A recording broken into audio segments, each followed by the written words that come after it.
Gerald from Connecticut. You said on the 25th that Judas' betrayal of Christ was meant to be.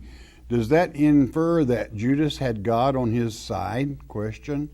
Or do we say Judas was on God's side? I am befuddled by this seeming contradiction coming from the Word of God. Best wishes. Well, it's not a contradiction.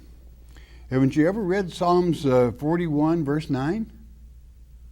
Psalms 41 verse 9 lets us know that he would be betrayed by the hand of a friend from his own table, which was Judas. He would not have been taken on Passover day in time for he to be the lamb sacrificed that year had it not been for the exploits of Judah. And Judah, you don't want to judge him because Judah repented. And he took that 30 pieces of silver and cast it to the floor of the temple. And it was blood money, which should not be in the temple. And they gathered it back up and bought the potter's field, just outside the potter's gate. Well, what's the potter's gate? It's where you throw broken pottery, potsherds, okay. And the price of Christ's body bought that field. And meaning what? That only he can take those broken pots, bodies, and put them back together and give you life. That's what it was symbolic of, okay?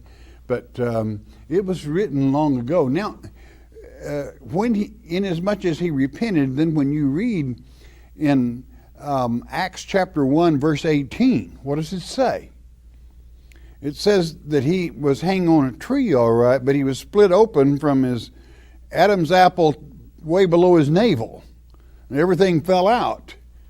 You know, that's a pretty hard way to commit suicide and by hanging. He had a lot of help because the Kenites could not afford to have him walking around saying he was the one that betrayed Christ and they're the murderers. They couldn't have that. So you don't have to know the Kenites too well to understand Acts chapter 1, verse 18. Okay? That is not to say that God was on his side. It is just that he had that streak of wanting power for himself. He wanted to be the banker of the world. Carry that money bag for the whole system. He felt that Christ would never allow himself to be crucified, that he would crush the enemy, and Judas would be the banker of the one world system right there.